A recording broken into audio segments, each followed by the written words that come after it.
Hoy tenemos el placer de contar con Eddie Ramírez para su presentación. Eddie modestamente nos mandó una presentación bastante corta. Él es ingeniero agrónomo, tiene maestría en entomología y diploma de posgrado en economía agrícola.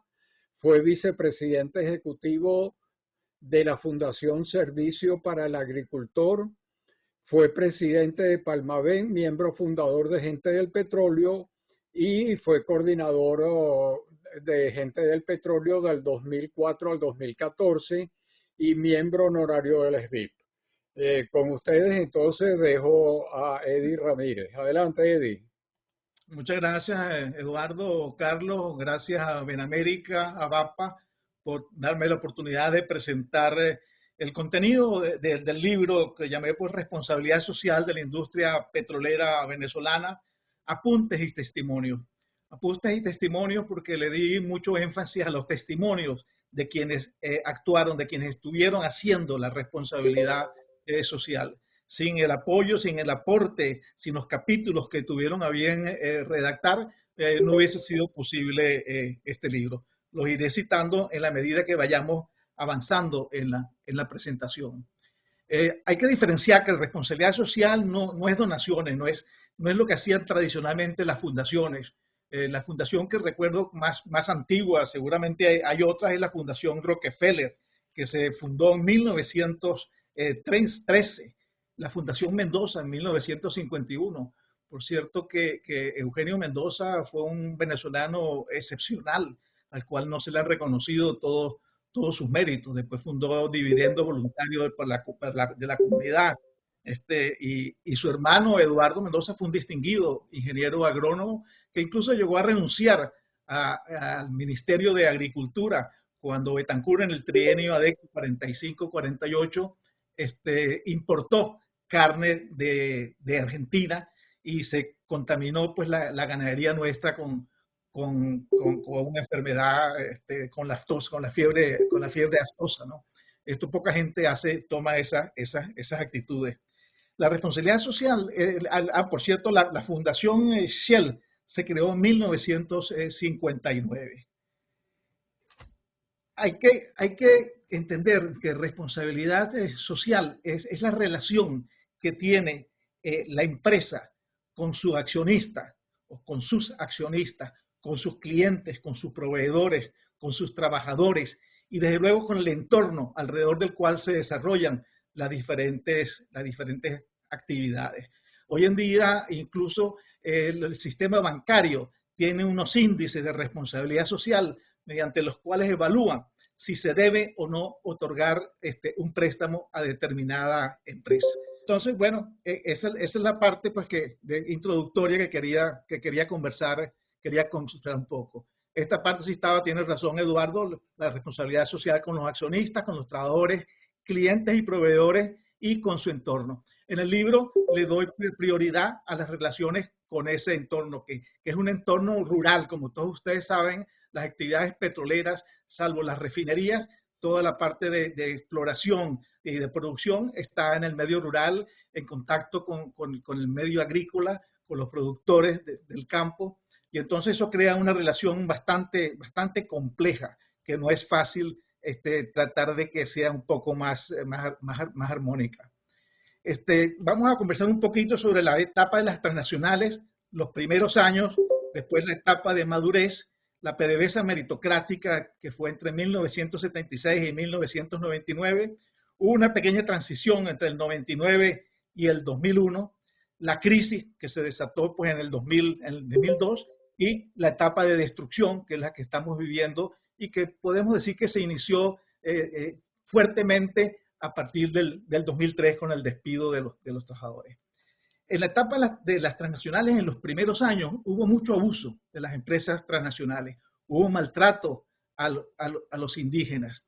Hay varios trabajos hechos, uno de ellos por un antropólogo, Alarcón, que narra cómo un gerente de una empresa petrolera en la zona esta de Perijá le pedía al jefe civil de Machiques que le suministrara 10 rifles para defenderse contra los motilones, contra los indios barí. Y le decía textualmente, mejor mándemelos ahí desde Machiques para no molestar al general, supongo que sería el general Pérez Soto, gobernador del Zulia, no estoy tan seguro de eso, pero ya le habían suministrado armas y tenían unos 200 trabajadores petroleros en la zona, y la Shell tuvo un campamento, la llamó Buena Esperanza, donde tenían cercas eléctricas, reflectores, pero al final, después de 3 o 4 años, tuvieron que salir con las tablas en la cabeza por los ataques constantes de los indígenas que sentían pues que se habían violado todos sus derechos a sus tierras ancestrales, ¿no?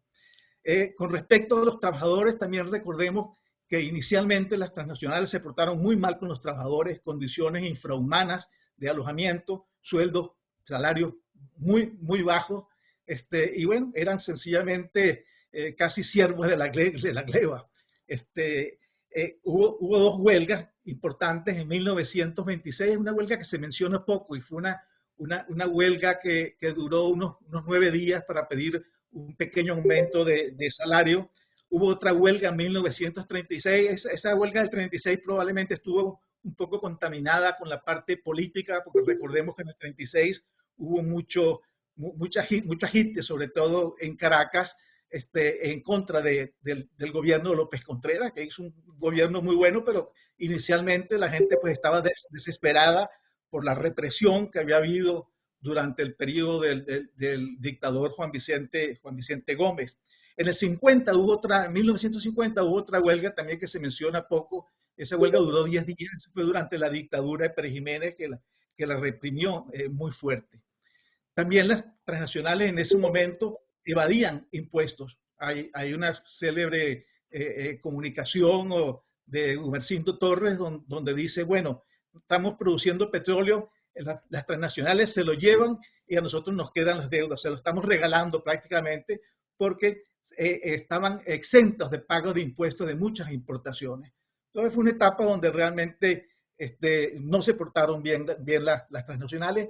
Desde luego el ambiente pues no figuraba en su agenda, pero también hay que entender pues el momento en que se vivió. Eran momentos difíciles, momentos donde no había esa toma de conciencia por parte no solamente de las empresas, sino de toda la sociedad en general. Entonces, la historia hay que evaluarla de acuerdo al momento en que se vivió y no desde la perspectiva actual, pues que es mucho más estricta como debe ser, ¿no? Y hay una foto de los indios barí que fueron realmente muy maltratados. Después viene una etapa de madurez de las transnacionales. Y yo pongo arbitrariamente a partir de la ley de hidrocarburos del 43, donde el gobierno venezolano, los venezolanos tomamos conciencia de que tenemos que ser más estrictos en la parte petrolera, que tenemos que informarnos en la parte petrolera, de que tenemos que tomar un poco las riendas de la actividad petrolera y no dejar como se hacía antes y como se dijo, hagan ustedes las leyes que son los que saben de petróleo, que se le atribuye a Juan Vicente Gómez. Entonces, a partir de ahí también hubo mayor control del gobierno nacional de las actividades petroleras, hubo presión del Colegio de Ingenieros para que se fuese formando personal y se fuese sustituyendo personal extranjero que estaba trabajando en las petroleras, y las propias compañías tomaron conciencia de que había que hacer algo diferente. El amigo Héctor Riquese tuvo la amabilidad de prestarme un libro publicado por la Creole en el año 1953, donde la Creole organiza una conferencia e invita a distinguidos venezolanos, Arturo Uslar Pietri, Ángel Chervini, Monseñor Lizardi, y alguien que es del Zulia, no recuerdo ahorita en este momento. Y es interesante que ellos, la gente de la Creole, los gerentes de la Creole y directores dicen, bueno, tenemos que oír a la gente que no está en nuestro negocio. Nosotros nos comunicamos mucho entre nosotros, pero no sabemos qué es lo que la gente piensa de nosotros. Entonces, es interesante que eso fue pues en 1953, justamente cuando nace el libro de Bowen sobre la responsabilidad social. Se establecieron, como todos ustedes saben, los campamentos petroleros, los comisariatos, hubo fuertes donaciones para salud, educación, cultura, agricultura, deportes y para vías de comunicación. Se construyeron las 5 refinerías que todavía son las que tenemos. En 1957, por cierto, eso lo mencionó en una reciente charla David Morán, donde decía que el mayor Producto Interno Bruto por habitante fue en el año 1957, cuando se estaba pues, en el sistema concesionario. Se llegó a una producción máxima de 3.700.000 barriles por día en 1970. Producción que baja a 2.976.000 en el 75. ¿Por qué? Porque definitivamente las empresas vieron venir pues, la nacionalización, dejaron de invertir y empezaron fue únicamente a ordeñar a la actividad, a los pozos petroleros. Entonces, hay que entender también esa circunstancia y hay que entender las circunstancias en las cuales la industria nacionalizada asume esa producción mucho más baja que el pico que había alcanzado en 1970. Aquí voy a presentarle alguna información suministrada muy amablemente por Manuel Bermúdez. Manuel Bermúdez es un puerto petrolero que se ha preocupado por recabar información y tiene varias publicaciones y gentilmente me suministró información de las distintas actividades que hizo la industria petrolera en esos años. Financiamiento para fundar Ciudad Ojeda en el 37, apoyo para la construcción de la represa Burro Negro en el Zulia, la avenida intercomunal Cabimas Lagunilla, el Hospital Coromoto, que llegó a tener tanta fama y tiene todavía tanta fama, el Hospital Quirúrgico de Maracaibo, la Escuela Artesanal de la Shell en Cabimas y Lagunillas, estimuló la creación del Instituto ABC en Lagunillas para el bachillerato. Todo el mundo recuerda todavía, bueno, al menos los viejitos que me están escuchando, el Reporter Eso. El Reporter Eso era algo obligatorio de escucharlo y tenía una enorme credibilidad. Hizo muchísimas publicaciones, hubo respaldo a Fella y Alegría, le creó una coral muy prestigiosa y el servicio Shell para agricultores, en el cual tuve el placer y el honor de aprender y de trabajar en esa organización. Voy a destacar principalmente el servicio Shell para el agricultor, Fundación Shell y la Fundación Lagobel. Aquí en la parte del servicio Shell para el agricultor tuvo la amabilidad Luis Marcano González de suministrarme toda la información. Yo trabajé 18 años en el servicio Shell, llegué pues a la vicepresidencia ejecutiva y realmente marcó un hito muy importante en la agricultura venezolana. Yo recuerdo que 30 años después de que nosotros habíamos dejado de trabajar, por ejemplo, en la colonia Tovar, en Durazno, me conseguí un agricultor y me dijo, caramba, aquí nadie más ha vuelto a atender a nosotros de que la Shell, como decían ellos, de que la Shell dejó de venir por aquí, ¿no? Fue pionero en la investigación aplicada. Se introdujo una metodología en la cual parte de la investigación se hacía en la estación experimental de Cagua, pero la mayor parte se hacía en la finca de los agricultores. ¿Para qué? De manera que la transferencia de tecnología fuese mucho más rápido. Yo recuerdo cuando muchas veces montábamos ensayos en las fincas de agricultores, y si algo funcionaba, inmediatamente otros agricultores adoptaban esa tecnología. No es lo mismo que un agricultor le recomiende a otro algo a que un técnico le recomiende algo. Esa diferencia cultural influye mucho en la transferencia de tecnología. Trabajamos muchísimo en la parte de frutales, cítricos, de durazno, control de malezas, insectos, incluso en esa etapa del servicio Shell se hicieron cursos internacionales de control químico de malezas y de hortalizas. De muchos países de América Latina venían a Cagua a recibir ese curso. Y la mayoría de los profesores de las universidades nuestras en esas áreas se formaron en el servicio Shell para el agricultor. Publicó algo novedoso también para la época, un boletín mensual, noticias agrícolas y una serie de folletos divulgativos sobre tópicos específicos. En alguna oportunidad he escuchado decir que, bueno, es que la Shell promovió eso para promover sus productos químicos. Falso, completamente es falso. Nunca tuvimos ninguna limitación para trabajar y para ensayar productos químicos de cualquier casa comercial. Es más, la mayoría de nuestras recomendaciones era tratar de evitar el uso de productos químicos. Por ejemplo, en la parte de control de insectos, la práctica normal era hacer tratamientos preventivos nosotros llegamos a la conclusión con estudios hechos no solamente en Venezuela, desde luego, sino en todas partes, de que había que hacerlo únicamente cuando la plaga alcanzara un nivel tal de daño económico que justificara la aplicación de insecticidas. Incluso, si mal no recuerdo, también fuimos pioneros en la aplicación de productos biocidas, como el turicide, que es una bacteria que se aplica para controlar determinados insectos y que no afecta a otros insectos beneficiosos.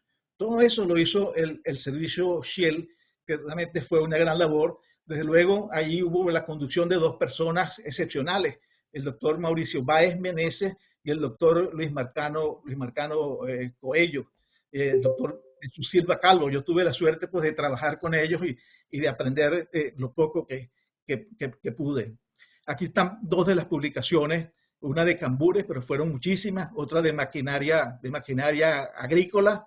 Por cierto que estaba viendo que uno de esos folletos tiene el nombre de JJ Cabrera Malo, bueno, que otro venezolano insigne que fue el que desarrolló los pinos de Uberito y que hizo una gran contribución pues, al país.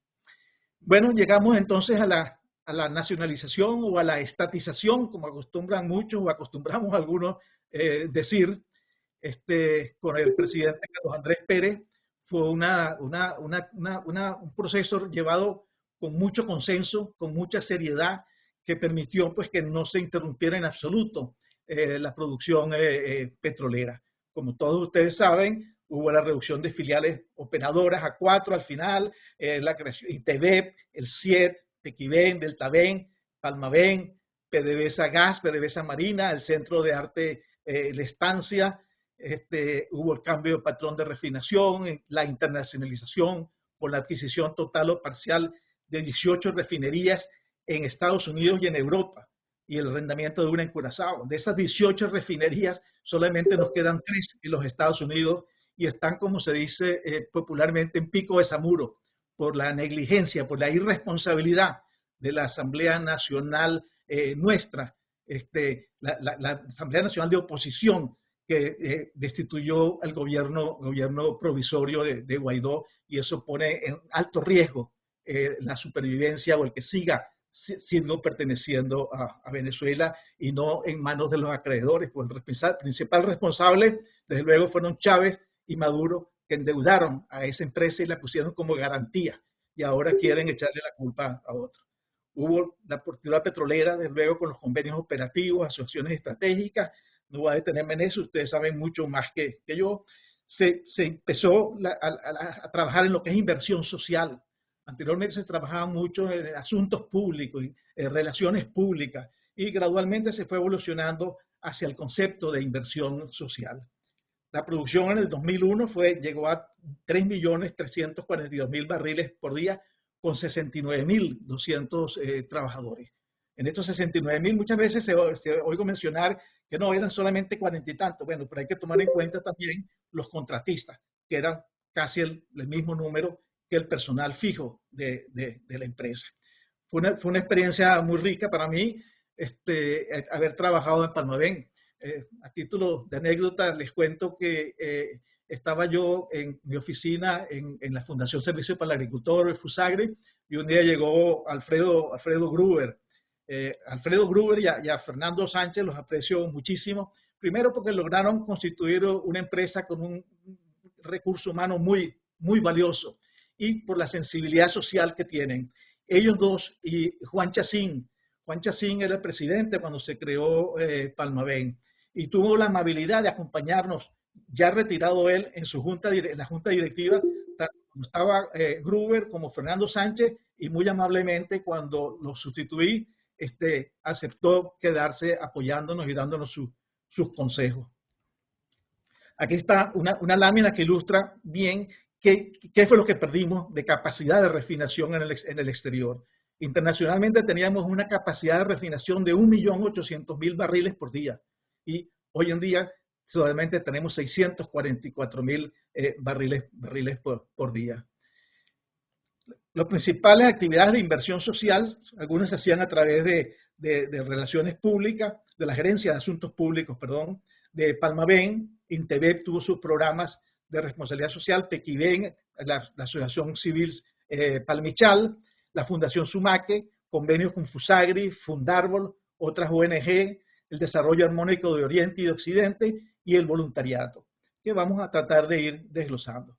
Las actividades de Palmaven fueron de servicios especializados para prevenir, mitigar y remediar impactos ambientales operacionales al ambiente, la restauración y manejo integral de la vegetación, el desarrollo, o sea, en la parte ambiental, la parte también de desarrollo social, desarrollo rural sustentable en áreas operacionales, el manejo integrado de cuencas, que fue un trabajo muy bonito que se realizó, que realizamos allá, la asistencia técnica integral y participación en empresas mixtas que voy a ir desglosando gradualmente. En la parte ambiental, gran parte de la información me la suministró gente como Andrés, compañeros como Andrés González, Pedro Marcano, Freddy Marín. Ahí trabajó un equipo realmente con una gran mística. Se hicieron estudios ambientales, supervisión de planes ambientales, evaluación socioambientales, la recuperación de suelos afectados por residuos de hidrocarburos, el manejo de la vegetación en corredores de la industria petrolera, conservación de suelos. Se desarrollaron sistemas de información geográfica, planes de contingencia, cartografía digital, catastro. Se hizo un trabajo muy importante en la parte de servicios ambientales. Aquí tenemos una diapositiva de las distintas actividades cuando se trabajaba en la recuperación de suelo a través de la bioremediación. Esto se trabajó mucho con INTEVEP. INTEVEP asesoró muchísimo en la parte de cómo mejorar los suelos.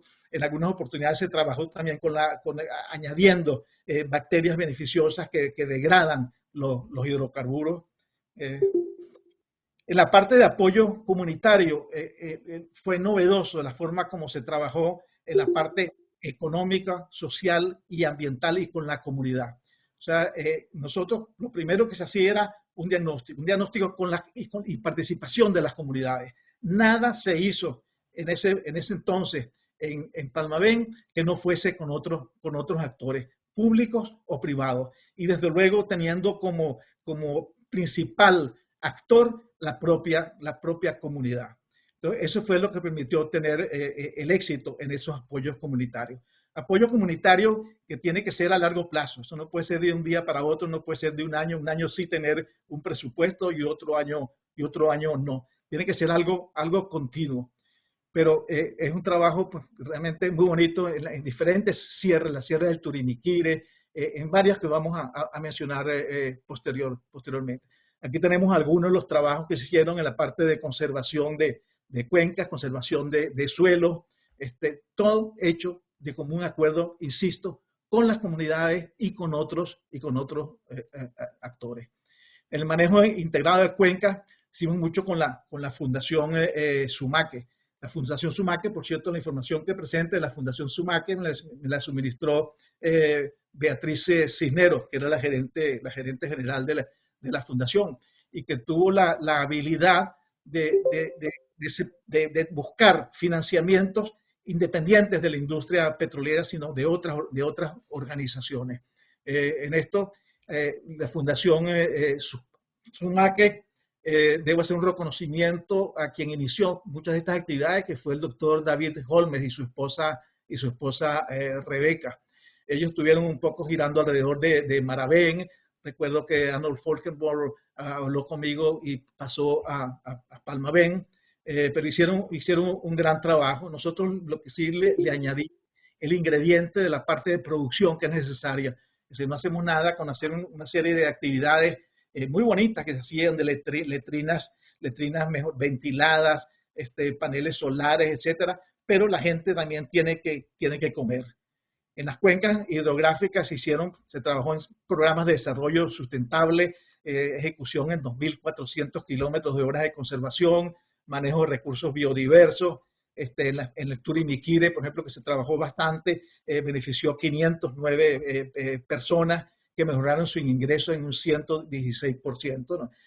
Los detalles, pues, si alguien está interesado, pues están recogidos en el libro. en el libro. Se me fue esta foto creo que fue la semana pasada porque me veo como muy joven ahí. Bueno, este fue el programa Acude que estuvo apoyando Palmaven. Recordemos que el programa Acude fue con Corpoven. Corpoven apoyó muchísimo el programa de Acude de alfabetización. Se hizo una gran labor, hizo Corpoven en eso, y Palmaven en este caso creo que fue por ahí en el año 1998, por ahí en Barinas. La parte de asistencia técnica fue también un baluarte en las actividades de Palmaven. En esto la información me la suministró sobre todo Pedro Pereira, el ingeniero Pedro Pereira, y Ana Yancy Peroso, la ingeniera Ana Yancy Peroso. La asistencia técnica no solamente consistía en llegar a hablar con el agricultor, darle las principales recomendaciones técnicas, sino paralelamente tratar de conseguirles financiamiento y hablar con la agroindustria en el caso de algunos cultivos para que le recibieran sus productos.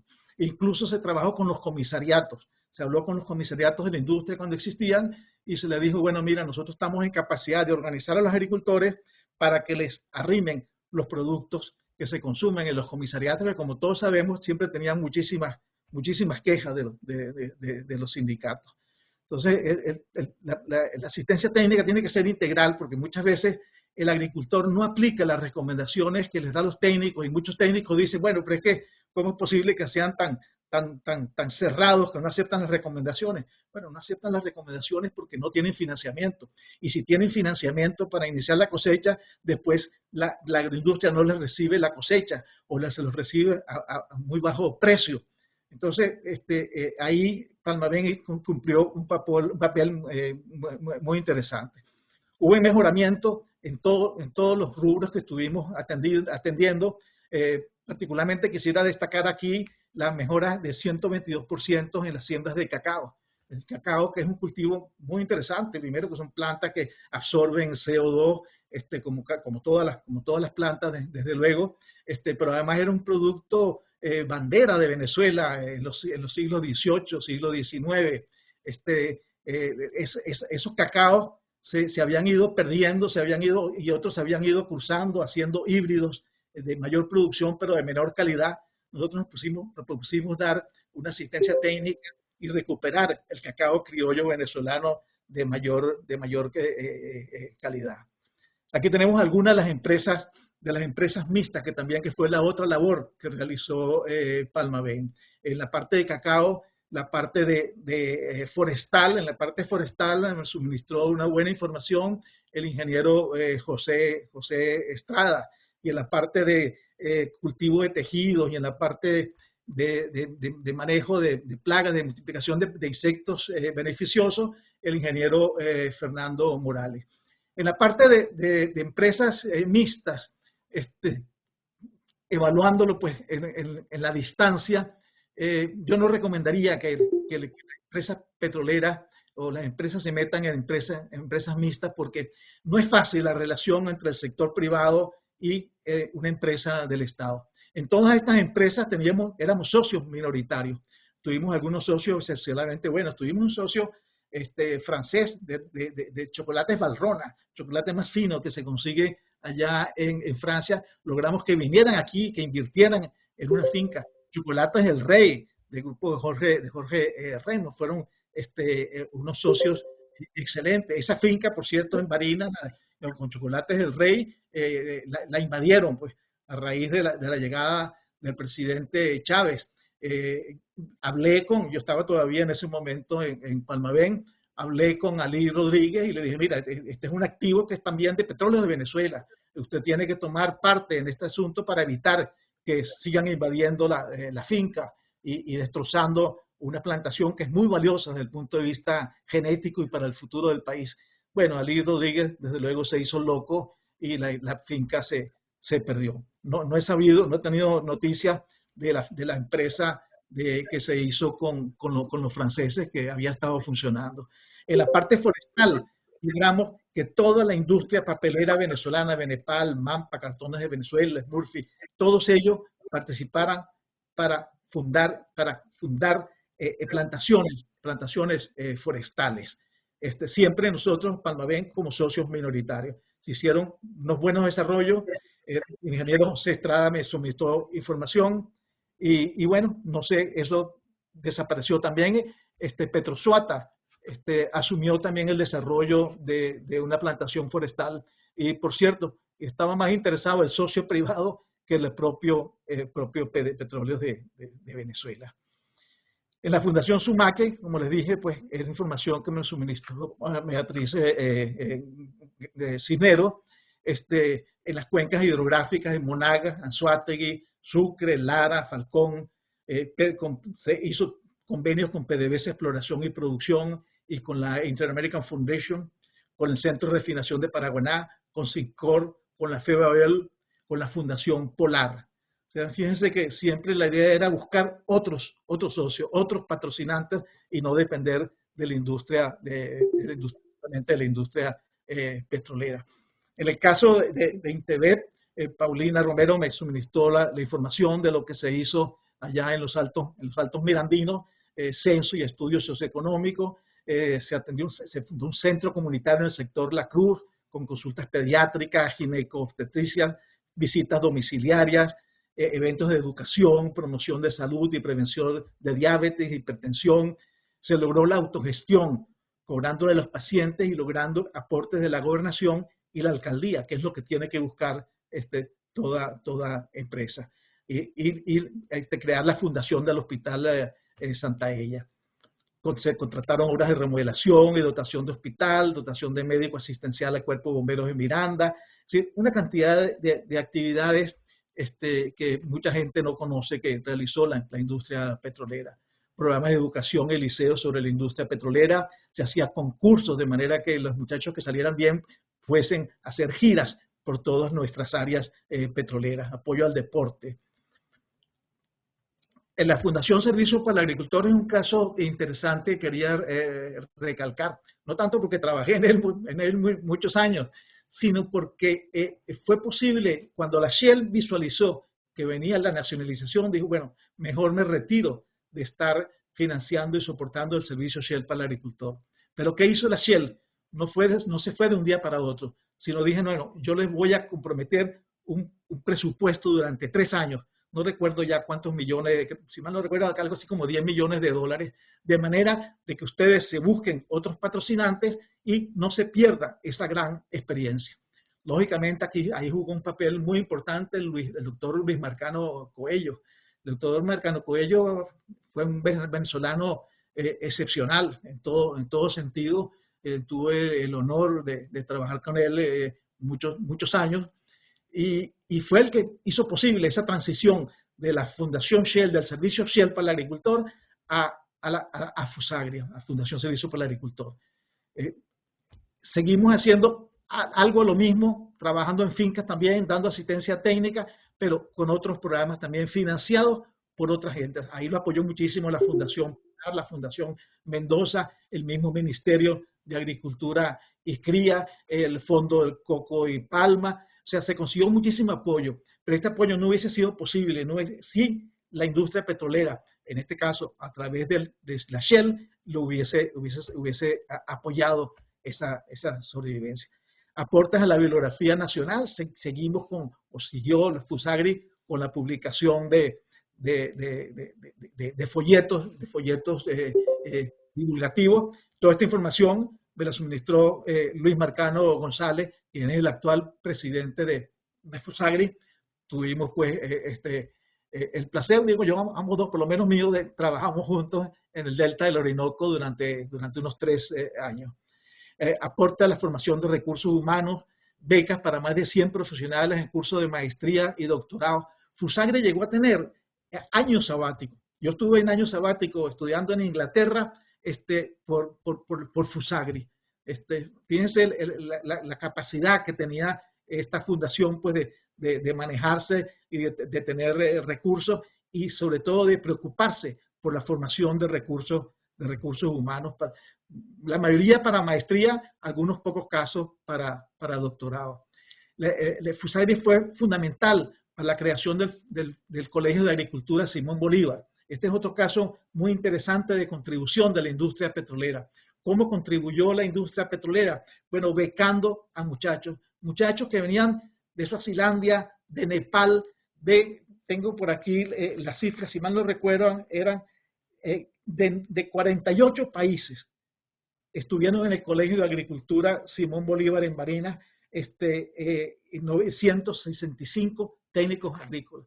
Y fue interesante porque aquí el doctor Marcano se movilizó para crear un instituto que fuese afiliado al United World Colleges, el Colegio del Mundo Unidos, que en aquel entonces lo presidía el príncipe Carlos. El príncipe Carlos vino aquí a Venezuela y gracias a un trabajo conjunto entre la señora María Briceño de Burelli, el doctor Cardel Vega y desde luego el doctor Marcano, fue posible que se estableciera en Venezuela, en Pedraza, Barinas, el primer instituto, el primer bachillerato internacional y técnicos superiores en administración de fincas, en la parte agrícola. Los demás institutos del Colegio del Mundo Unido, en Canadá hay uno, en Hong Kong hay otro, en muchas partes del mundo hay. Ahí la filosofía de este instituto es que venga gente, estudiantes de distintos países. Y se basó mucho en algo que decía Lister Pearson, que fue el primer ministro canadiense, decía algo así: ¿cómo puede haber paz en nuestros países si no nos entendemos? ¿Y cómo vamos a entendernos si no nos conocemos los unos a los otros? Entonces, allá en Pedraza, en un pueblo abandonado de Barinas, coincidieron estudiantes de todas partes del mundo para interactuar con los venezolanos y trabajar en la parte de agricultura. Fue un trabajo excepcional. El doctor Marcano Coello se trasladó a Barinas y estuvo viviendo allá en Pedraza para poder que ese colegio arrancara. ¿Qué ha sucedido? Bueno, un poco como la internacionalización con la refinería. Acabaron con ese instituto. A pesar de que hubo movilización, Luis Marcano González se movilizó mucho. Recordemos que en ese momento era el príncipe Carlos, no tenía nada que ver con Inglaterra, sino que era el Colegio del Mundo Unido. En algún momento estuvo presidido por la reina Nor de Jordania. Si mal no recuerdo, creo que también Nelson Mandela lo presidió en un momento dado.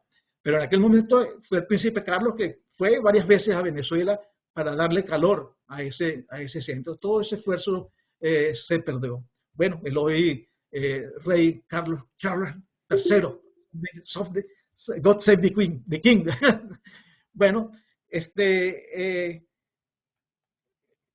aquí están también las otras publicaciones que hizo Fusagri con el apoyo de quién. En este caso, la serie Petróleo y Agricultura, 10 folletos que financió Maravén. Con Maravén tuvimos una relación muy estrecha. Probablemente porque, bueno, el servicio Shell venía y Maravén viene de la Shell, etcétera y tal, pero tuvimos muchísima relación con Maravén. Y de melón, patilla y pepino lo financió Corpoven. Por ahí debe aparecer el logo, no se distingue mucho aquí en la fotografía. Pero estas son publicaciones, amigos todos, que son órganos de consulta en las universidades, de que los agricultores también van a buscar esas informaciones que están ahí, que son productos de investigación aplicada. ¿Qué podría decir con la parte de la meritocracia? Bueno, indudablemente que uno no puede decir que todo fue perfecto. Hay algunas críticas a la parte de la meritocracia que efectivamente en oportunidades se violó, pero fue la excepción. Pero indudablemente ahí hay algo que mejorar en todo sentido. Siempre hay algunos que se han quejado de que no se les tomó en cuenta, que fueron relegados, que se nombró a otros en lugar de a ellos. El problema es que toda organización es manejada por seres humanos.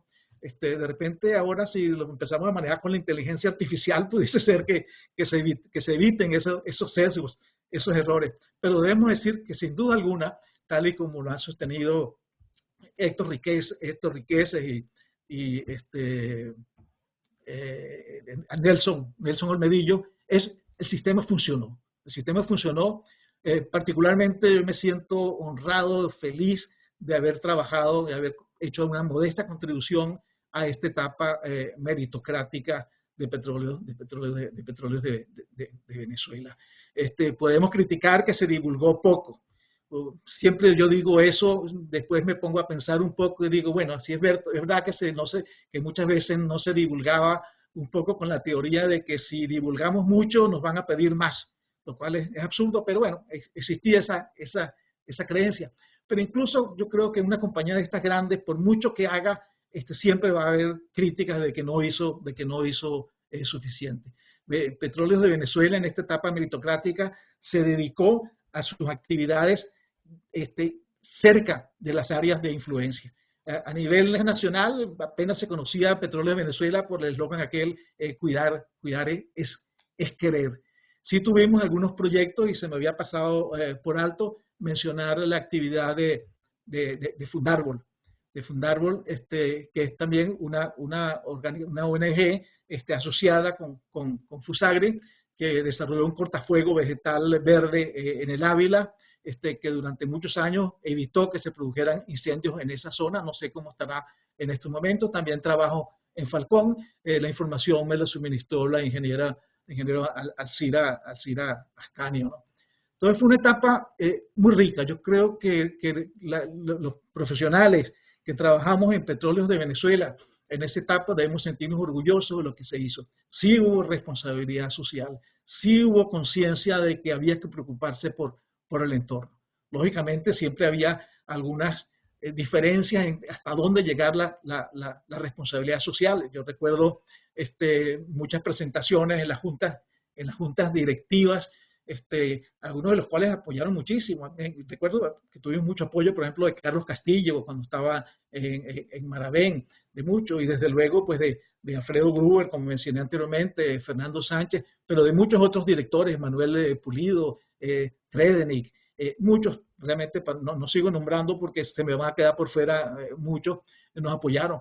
Siempre había la discusión, bueno, ¿hasta dónde debe llegar la responsabilidad social?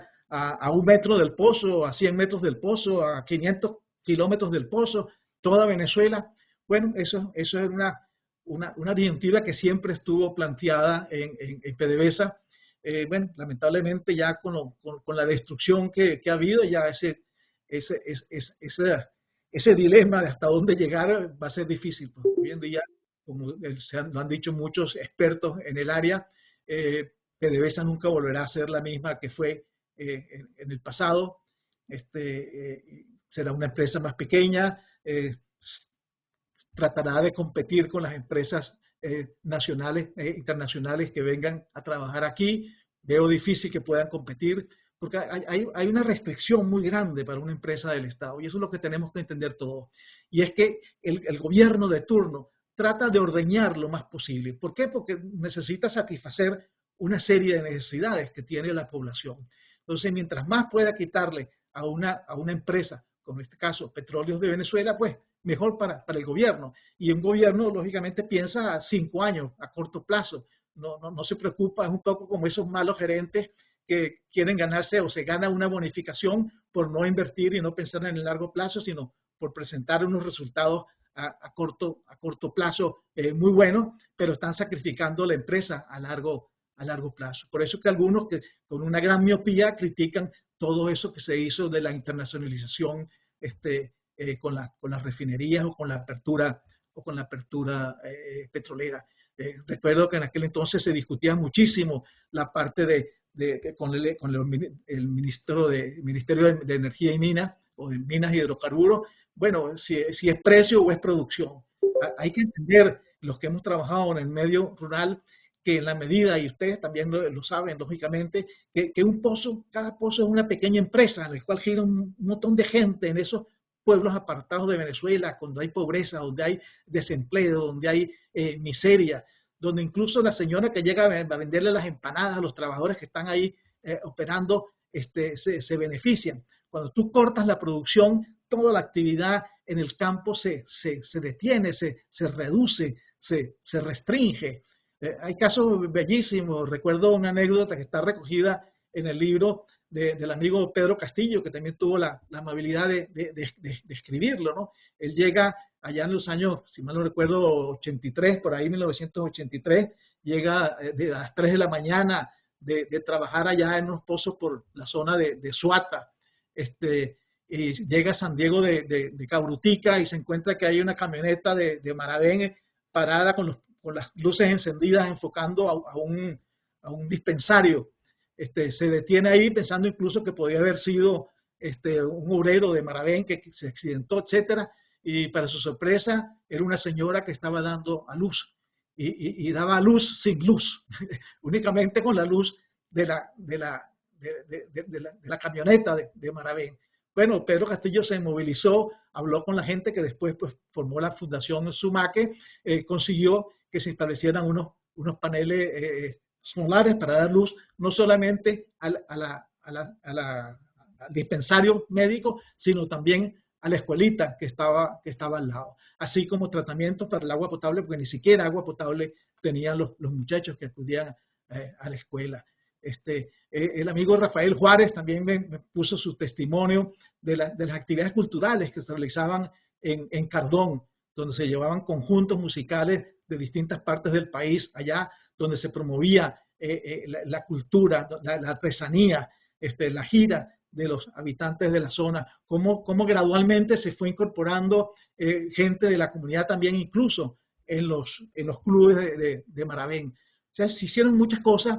El libro y lo que le estoy narrando es apenas una pequeña parte, no es exhaustivo, tendrá que venir otra gente que complemente esas actividades, que dé más información. Incluso no doy cifras, me puse a pensar, bueno, vale la pena mencionar cifras cuando hoy se han quitado 14 ceros.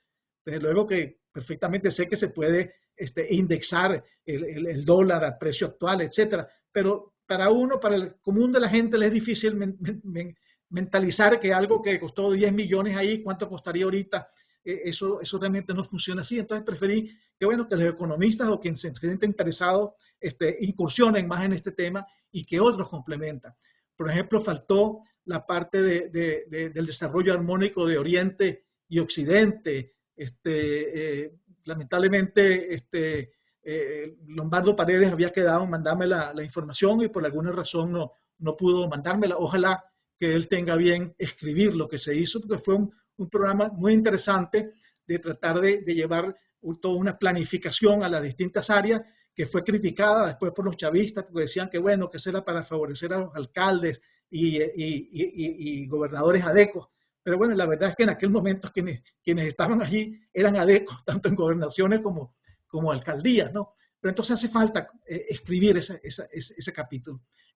Los petroleros, y yo me considero petrolero, a pesar de que, como he dicho muchas veces, no llegué a aprender de petróleo y se me olvidó la agricultura. Pero tenemos que escribir más, porque las palabras vuelan, los escritos quedan. Bueno, llegamos a la etapa de destrucción a raíz de unos nombramientos desafortunados del gobierno de Chávez, donde inicialmente, bueno, como todos sabemos, estuvo Roberto Mandini. Roberto Mandini estuvo muy poco tiempo ahí para evaluar su gestión. Después vino Chavaldini, que era un caballo de Troya, y que le metieron a Chavaldini y que después pues empezó a despedir a profesionales calificados y a meter la política. Viene el nombramiento de Gastón Parra Luzardo, no estuvimos de acuerdo desde luego con eso, pero acatamos esa decisión. Pero lo que sí era muy difícil de tragar era la designación de 5 compañeros nuestros, buenos profesionales, pero que no tenían credenciales suficientes para asumir el cargo de director. Y eso fue lo que ocasionó pues, el conflicto inicial de la meritocracia en abril del 2002, que fue el verdadero paro petrolero, porque eso sí lo promovimos los trabajadores petroleros, el rechazo a la politización para tratar de evitar la politización. Ahí nos despidieron a 7, jubilaron forzosamente a unos, no recuerdo si entre 11 o 12 distinguidos ejecutivos. Cuando Chávez regresó al poder nos pidió perdón, nos reintegró a todos nuestros cargos, prometió enmendarse, pero al poco tiempo volvió a las andadas y eso ocasionó pues que los trabajadores petroleros aceptaran el llamado de la sociedad civil de todos los partidos políticos para ir al paro del diciembre del 2002. Y esto hay que entenderlo. Hay que entenderlo porque el paro de diciembre del 2002 fue convocado por todos los partidos políticos afiliados a la Coordinadora Democrática, por muchas organizaciones de la sociedad civil, y nosotros lo que hicimos fue plegarnos. No hizo ningún llamado. Cuando digo nosotros es mucha gente porque yo me había jubilado en octubre del 2002. Después me quitaron la jubilación y me votaron por inasistencia al trabajo, pero eso es harina de otro costal y otra historia de esas que existen solamente en el mundo surrealista nuestro, ¿no?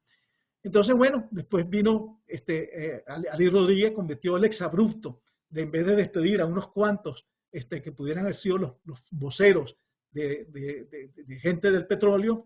Gente del petróleo, por cierto, se funda en julio, a mediados de julio del 2002, con miras a qué, con miras a que había que acercarse a la sociedad. Esa visión la tuvo Juan Fernández y un grupo de compañeros. A mí me invitaron a formar parte del grupo fundador, a pesar de que yo a los 3, 4 meses me tocaba la jubilación. Pero fíjense que ese movimiento a la meritocracia despertó también mayor conciencia en los trabajadores petroleros de que había que acercarse a la gente. ¿Por qué? Porque recuerdo en una oportunidad que fuimos a promover el apoyo para el paro, no recuerdo si fue para el paro de la meritocracia en abril, creo que fue, o el paro cívico, no, fue en el de la meritocracia. Y bueno, en una asamblea de ciudadanos nos dijeron, bueno, nosotros vamos a apoyarlos, pero no porque nos caigan simpáticos, sino porque queremos salir de Chávez. Así de claro. Eso evidencia ese divorcio que tradicionalmente ha existido entre la sociedad venezolana y el petróleo. Probablemente la culpa ha sido de ambos. Ni la sociedad venezolana, el resto de los venezolanos se han preocupado por informarse de lo que sucede en Petróleos de Venezuela, lo que hacíamos los petroleros, y los petroleros tampoco le dimos demasiada importancia en comunicarnos con la gente, salvo con ese entorno que estaba muy cercano a nosotros. El problema es que los que llevan la voz cantante son la gente de las grandes ciudades, y lógicamente en las grandes ciudades la empresa petrolera no tiene actividades. Y como dije anteriormente, el la hubiese tenido, siempre era un botín demasiado apetitoso para los políticos. Una de las cosas que se reclama en la etapa esta de la meritocrática es que se violó la meritocracia, como lo dije en algunas oportunidades, y también el hecho de que se hayan fusionado las 3 filiales operadoras, Maraven, Corpoven y Lagoven, en una sola, y que eso supuestamente facilitó la toma por parte del gobierno. Eso realmente no tiene sentido. El gobierno designa la Junta Directiva de PDVSA, la Junta Directiva de PDVSA designa las filiales. Entonces, eso hubiese ocurrido de todas maneras. Chávez estaba dispuesto a tomar esa colina, como lo declaró reiteradamente. Entonces, quien piensa que se hizo más vulnerable PDVSA por el hecho de la fusión, realmente no ha analizado a fondo la situación ni ha entendido bien cuál era la intención de Chávez y de su grupo extremista. Vino la destrucción y bueno, como ustedes saben, en marzo llegamos a 695,000 barriles de petróleo únicamente. Las refinerías tienen poca capacidad de procesamiento, solo nos quedan 3 refinerías en el exterior, perdimos 1.156.000 barriles diarios de capacidad de procesamiento en el exterior. Hubo un saqueo del fondo de jubilación, se apropiaron, PDVSA se apropió del fondo de jubilaciones que es de los trabajadores. Recordemos que el fondo de jubilación es un fondo contributivo y realmente no de la empresa. Todos sabemos, hay importación ahorita de gasolina, de diésel, de petróleo liviano, y cuando uno analiza la parte del entorno, tuve que irme a los informes de PDVSA. El problema con los informes anuales de PDVSA en su página web es que ellos borraron informes anteriores al 2002 y los nuevos solamente llegan hasta el 2016. O sea, desde el 2016 a la fecha, Petróleos de Venezuela, una empresa de esa magnitud, no presenta informes anuales.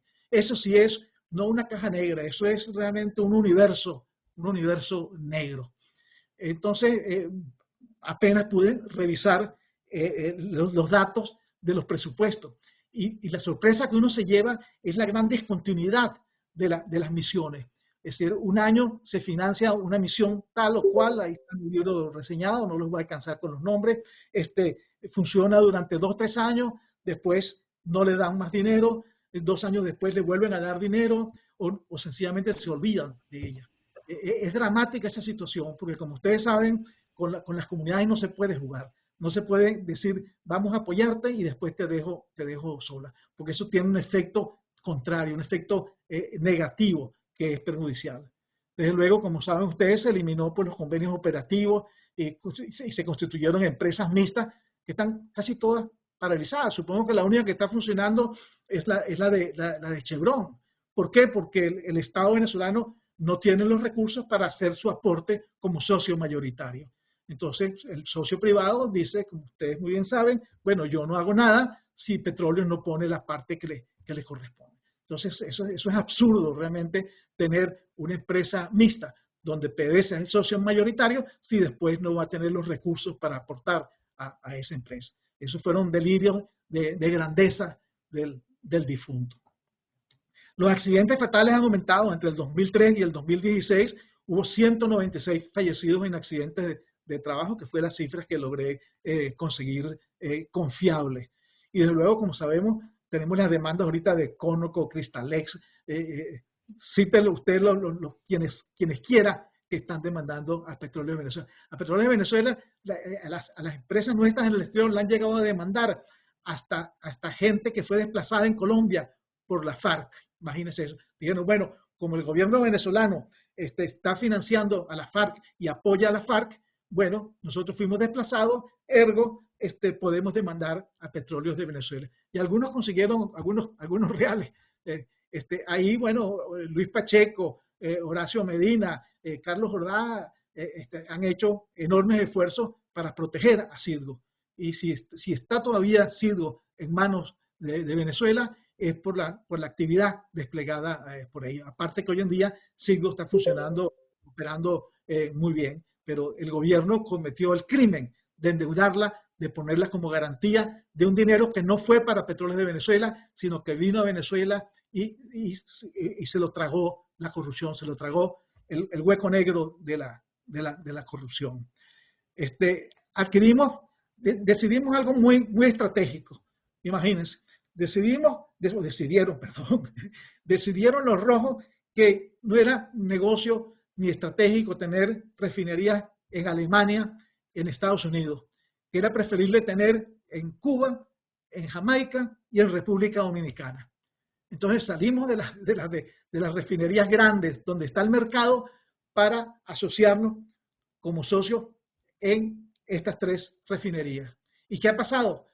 Que el gobierno cubano dijo, no, chico, tú me debes mucha plata, porque encima son tan canaduras que hemos tenido más bien que pagarle dinero por sus deportistas, por sus entrenadores y por sus médicos familiares, porque esos no son médicos especialistas de nada.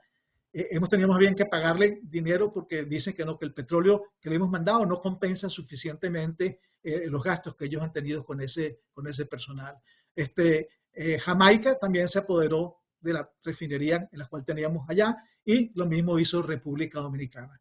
O sea que realmente fue una etapa, ha sido una etapa de destrucción perversa, criminal, que realmente hay que buscar la manera de detener. Aquí vemos a la izquierda, hay una foto del campo, esa foto, si mal no recuerdo, es del campo de San Tomé. ¿Ustedes se acuerdan lo que era el campo de San Tomé? Bellísimo, con la grama cortada, con todo.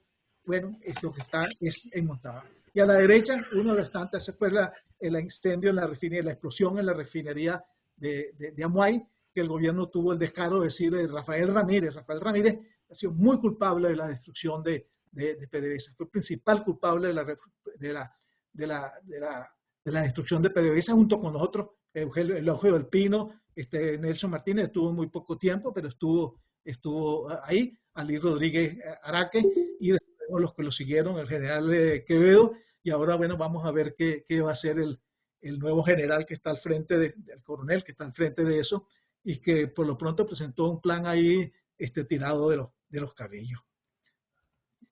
Bueno, PDVSA, he dicho siempre que pasó de ser una empresa de negocio de hidrocarburos que tenía programas de responsabilidad social a una empresa que asumió responsabilidades que le corresponden al Estado y descuidó su negocio.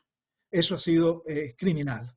nuestro petróleo sí llegó a ser verde y azul. Sí nos preocupamos por el ambiente, sí nos preocupamos por las comunidades aledañas a nuestras actividades y sí merecemos que se nos reconozca eso. Y para que se reconozca eso, los insto a los amigos petroleros a que sigan escribiendo sobre este tema. No podemos permitir que el régimen se apodere de esa narrativa de que ahora el petróleo sí es del pueblo.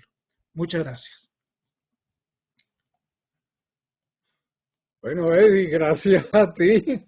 La verdad es que ha sido un recorrido que nos ha traído, estoy seguro, una gran cantidad de nosotros, nos ha traído unos recuerdos bien interesantes.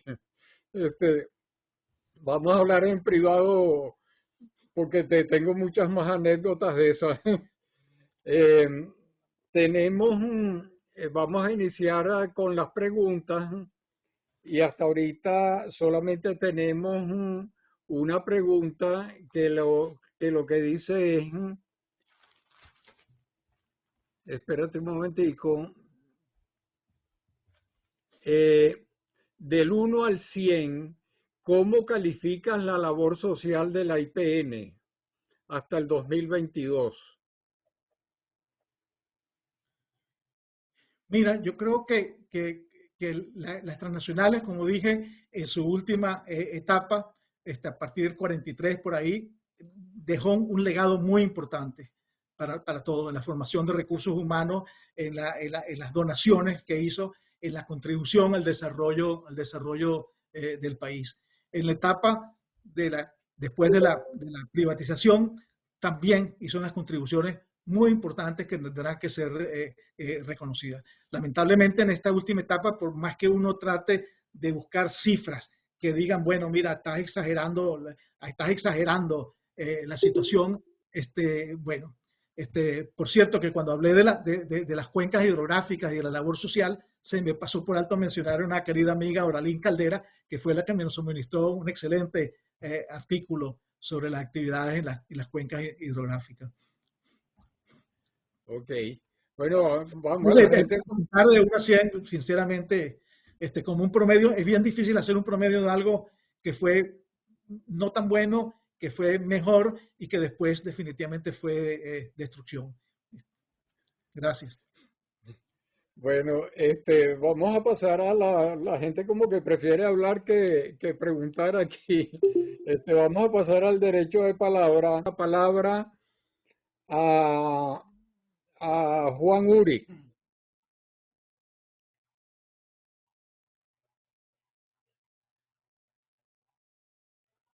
Bueno, Eddie, bueno, antes que nada, bueno, tengo que darte las gracias, ¿no? Por recordarnos todo lo que hacíamos por Venezuela de manera silenciosa, como toda raíz de buen árbol. Este retoñará nuevamente con renovado vigor. Pero quería enfatizar en tu presentación magnífica, Eddie, que todo el esfuerzo que hizo Palmavén, obviamente, que uno podría decir de acción social directa, también tuvo un impacto muy importante en lo que fueron nuestras operaciones petroleras, particularmente en los años 90, cuando abordamos todos los retos que tenía que ver con la exploración de áreas nuevas, porque eso significaba retos muy importantes en cómo manejar los desechos, ¿no? Sobre todo los desechos de perforación. Y eso nos llevó operacionalmente todo lo que tú mencionaste sobre remediación y biotratamiento. Eso fue algo que nosotros hicimos con ustedes y con Palmavén y con el INTEBEP de una manera muy, muy coordinada, que nos llevó pues a realmente nosotros prácticamente después del año, yo diría 94, 95, todo lo que fue la perforación del Furrial, Carito y todo eso, perforábamos los pozos sin fosas.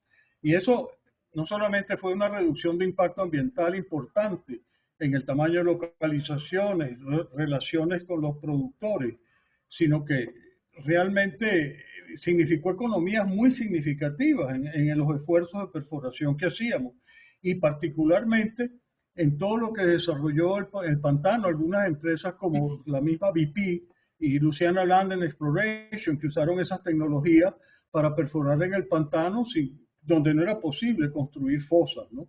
Entonces, ese es un impacto muy importante que tiene una naturaleza social, pero que operacionalmente fue importantísimo.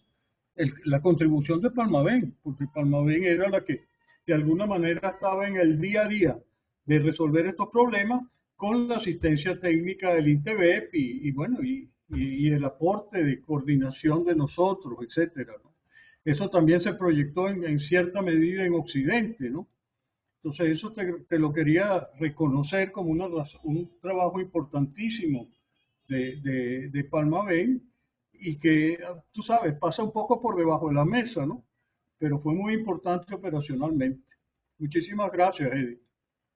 Gracias a ti, Juan. Por cierto, permíteme que a veces uno hace las presentaciones y siempre deja algo por fuera. Dejé algo muy interesante que fue la Asociación Civil Palmichal, que promovió Pequibén.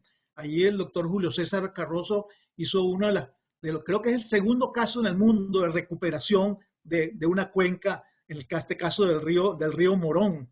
Hizo una labor realmente increíble el doctor Carrozo. Eso permitió que después la gobernación también apoyara para irse al río Sanchón, al río Canoabo. Después Palmichal también fue hacia la parte del complejo de Anzoátegui e incluso en la parte del Hornito, allá en el Zulia.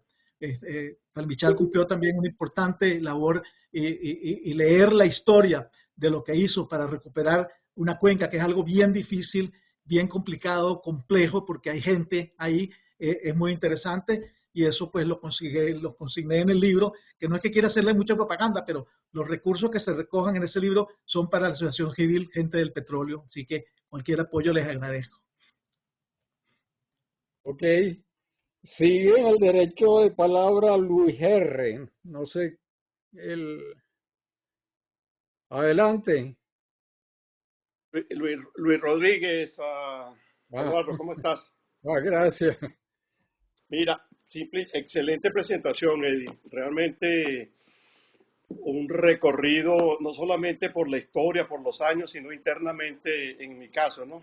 De todas las historias que yo también pude y me imagino que el resto del grupo también. Y quería aprovechar la oportunidad, déjame ver si en la cámara se ve, para mostrar algunas de las publicaciones que también se hacían en Cuadernos Lagobén. Tengo aquí Venezuela and the Old Pioneers, 1989, con un prefacio de Renato Urdaneta. Tengo Venezuela metida a cintura, 1900-1945. Este es un decidor. Y la idea política, en verdad tengo varios, pero no los tengo ahorita disponibles. Y han sido muy buenos, muy buenos. Realmente yo los he leído, los he visto y he comparado algunas de lo que dicen allí y fue una excelente obra. Te felicito nuevamente, Eddie. Gracias. Gracias, Luis. Efectivamente, Lagobén hizo una gran labor a través de la Fundación Lagobén, la Fundación de Trabajadores Lagobén. Por cierto, les cuento que en una oportunidad, ya en tiempos de Chavaldini, estuve en Petróleos de Venezuela en asuntos públicos conversando pues las relaciones que teníamos y dije, oye, ¿qué ha pasado con las excelentes publicaciones de Lagobén que contribuyen a la cultura? Bueno, la persona me dijo, es que esas publicaciones son demasiado elitescas. Eso me lo dijo la señora Edith de Suárez en aquel entonces. Yo como no tengo pelos en la lengua para mencionar el nombre, bueno, es realmente frustrante con esa mentalidad. Lo mismo que dijeron con la parte de la estancia. También la amiga Paulina Romero escribió varios párrafos sobre el arte de la estancia. Dentro del arte de la estancia lo consideraron estos rojos incultos como algo demasiado elitesco y entonces, bueno, fueron cambiando un poco la orientación. Gracias, Luis. El petróleo en gotas también recuerdo. Exactamente. Ok, tiene la palabra Pedro Figueroa. Adelante, Pedro. ¿Me escucha, Eduardo? Sí. Ok. Colega Eddie, felicitaciones y muchas gracias por traernos esos recuerdos y lo que pudimos disfrutar dentro de la industria petrolera desde el 1956, todo lo que se hizo por la gente, pues es muy valioso y creo que cuando comience la etapa de la reconstrucción, además de un programa equivalente al Plan Marshall de Europa, también tenemos que trabajar con los niños, con la gente joven, para divulgar todo eso que nos ha dicho Eddie esta mañana. Que la gente sepa que la industria sí puede, hizo y puede hacer. En concreto, tiene cifras en el lapso pseudodemocrático de 1958 a 1976 y también el de 1976 a 1999 sobre los presupuestos de Palmavén y sus equivalentes que describiste en esta presentación, que lo llamaste como inversión social, incluyendo el intercambio de tecnología gerencial, cuando PDVSA comenzó a ceder gerentes a los entes públicos como el Instituto Venezolano de Seguros Sociales, el INSE, etcétera, etcétera, y qué porcentaje de los impuestos que generó para el gobierno central significaron estos presupuestos. Muchas gracias, Pedro. No, realmente no abarqué eso y como mencionaste, yo perdí muchísima información. Estoy viviendo ahorita en Canadá, de hace ya algún tiempo. Envié como 6, 8 cajas de libros, de folletos, de información a través de Hipostel y lamentablemente Hipostel los extravió. Nunca me llegaron. El amigo Eduardo que tuvo relaciones con Hipostel, pero antes de eso, ¿sabe? Bueno, eso está funcionando muy mal. Y como PDVSA no publica informes desde el 2016 para acá y los anteriores del 2002 los borró, ¿no? Eso se los dejo a otra gente más joven y más acuciosa que yo que quiere investigar en esos importantes datos, Pedro. Gracias. Bueno, tiene la palabra Pedro Castillo. Ok, saludos a todos. Gracias, Eddie, por tan ilustrativa presentación. La historia que tú mencionaste sobre una experiencia que yo viví fue muy cierta, pero no me voy a concentrar en eso, sino voy a citar un ejemplo de, lamentablemente, la oscuridad política de nuestra vida democrática. También fue causante de que se formara una opinión sobre la industria petrolera y sobre los petroleros en general un poco negativa. Y solamente voy a hacer referencia con la experiencia que yo desarrollé en Oriente y en particular en la zona del sur de Anzoátegui. Recuerdo que por allí, por los 90,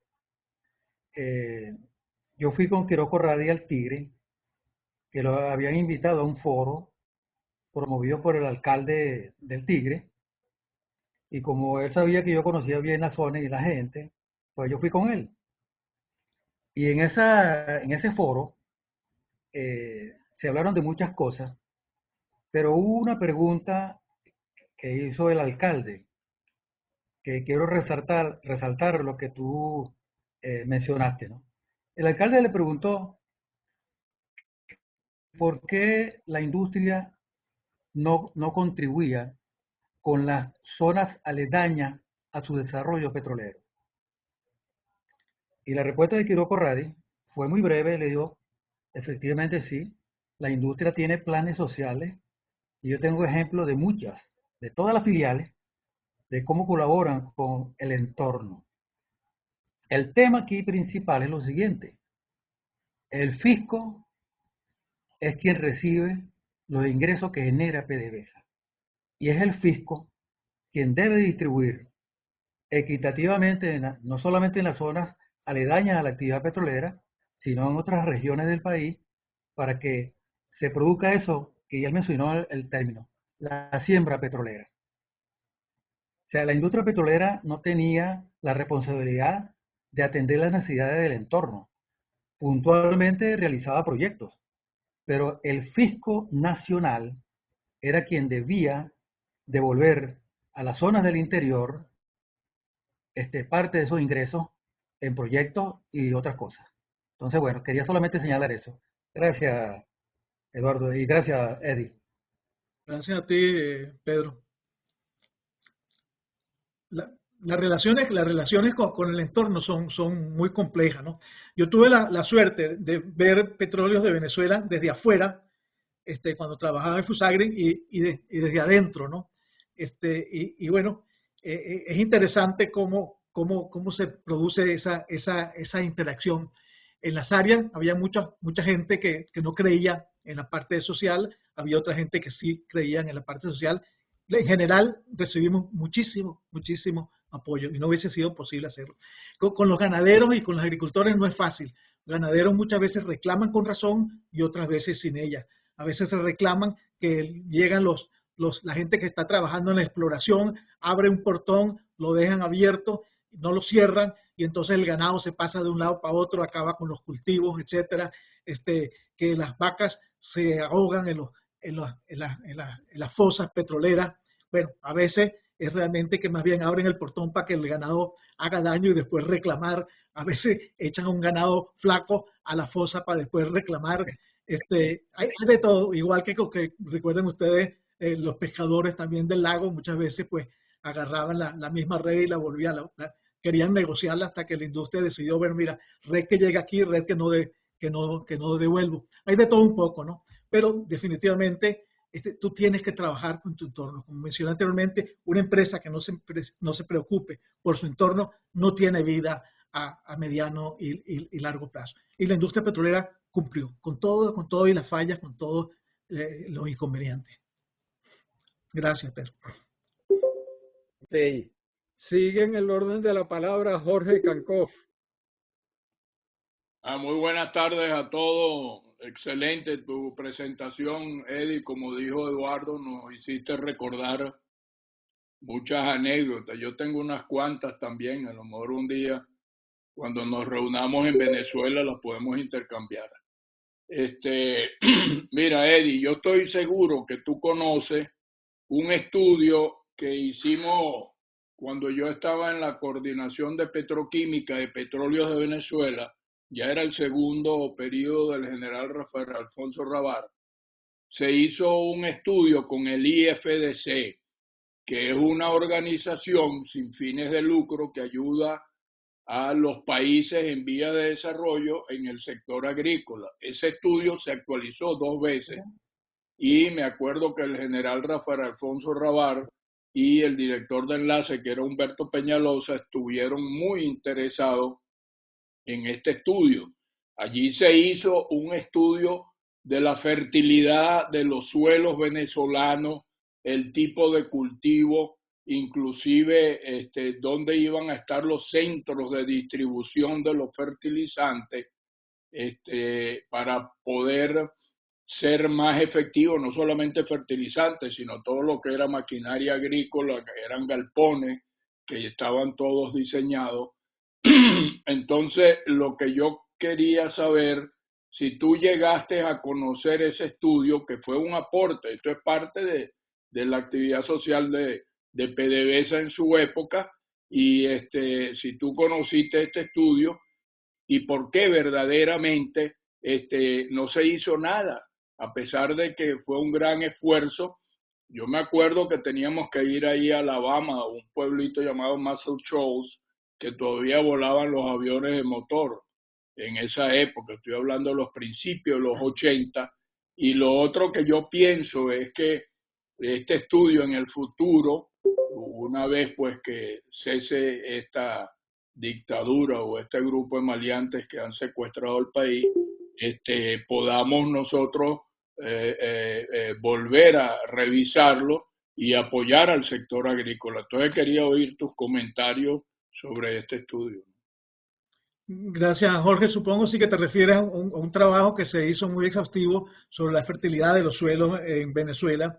Pero mira, el personal tanto de Pequiven como el personal de asistencia técnica nuestra, se hizo mucho énfasis en el uso racional de los fertilizantes.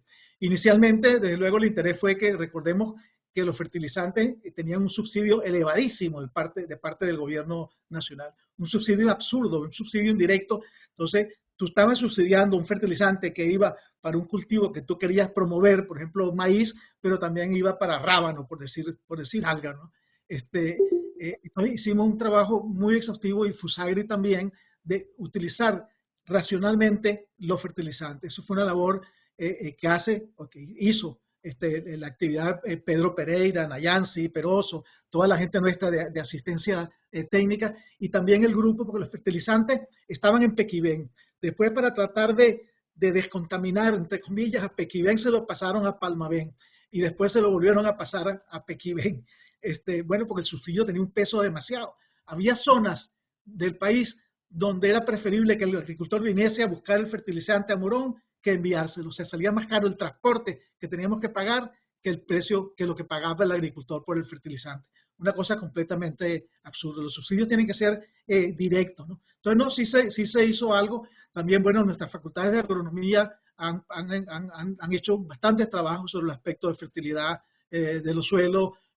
Juan Comerma, que trabajó en Palmabén y es un distinguido también jubilado de la Facultad de Agronomía de la UCB, trabajó mucho en la parte esta de fertilidad. Bueno, tengo la palabra yo. Carlos, contrólame el tiempo. Mira, Eddie, de verdad que hiciste traer una cantidad de recuerdos y yo tengo recuerdos personales porque creo que hacia el año 74 la Shell a mí me nombró coordinador de asuntos ambientales de la División de Operaciones de Producción. Lo que uno tiene que ponerse en perspectiva es que en aquella época la gran preocupación nuestra era el lago de Maracaibo y por supuesto la parte de seguridad, y no había esa conciencia de lo que era la contaminación ambiental de los mechurrios y del gas lanzado a la atmósfera. Eso vino muchísimo después. Pero respecto al lago de Maracaibo, yo te puedo decir varias cosas. La primera, las compañías petroleras tenían un comité intercompañía formado por las 4 principales empresas petroleras para la conservación del lago de Maracaibo.